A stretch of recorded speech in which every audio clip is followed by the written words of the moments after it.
मरकज़ी हुकूमत की जानिब से ख़वातीन को बाइख्तियार बनाने के लिए कई मंसूबे चलाए जा रहे हैं।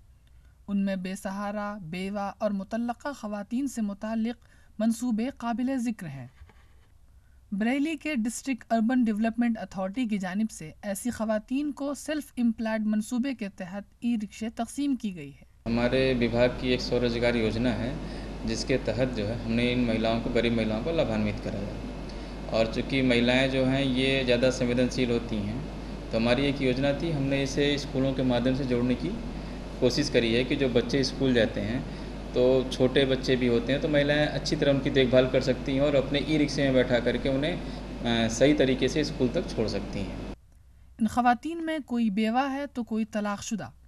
बच्चों की परवरिश की जिम्मेदारी ने उन्हें सड़कों पर ई रिक्शा चलाने पर मजबूर कर दिया। ये सरकार ने जो योजना चलाई है बहुत अच्छी चलाई है, जिससे ये हमारी माँ बहनों को रोजी रोटी भी मिल रही है। किसी के आगे हाथ नहीं फैलाती, समझे नहीं कि किसी से भीख मांगे कि हमें 10 पैसे दे दो या 2 रुपए दे दो, इससे अपनी बेइज्जती महसूस होती है। पहले मरहले में 10 तलाक़शुदा और बेवा ख़वातीन को रिक्शे की तक़सीम करते हुए महकमे ने उन्हें सस्ती शरह पर लोन फराहम किया है। एक रिक्शे की कीमत 1,35,000 रुपये दर्ज किया गया है।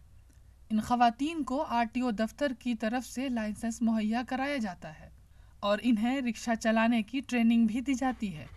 रिक्शा हमें मैडम के ज़रिए से मिला है, उनका बहुत बड़ा एहसान है। उन लोग मैडम ने हमें सूचना दी थी, उन्होंने हमारा लोन कराया, लोन पे हमें रिक्शा मिला है। हमें बहुत अच्छा लगता है। मिराईपेट से लेकर शामतगंज तक, शामतगंज से लेकर चौपले तक चलाती है। इंतज़ामिया की जानिब से की जाने वाली इमदाद के ज़रिए अब ये ख़वातीन अपने घर का सारा खर्चा खुद ही उठा रही हैं। ETV भारत के लिए मुस्तफ़ीज़ अली खान की रिपोर्ट।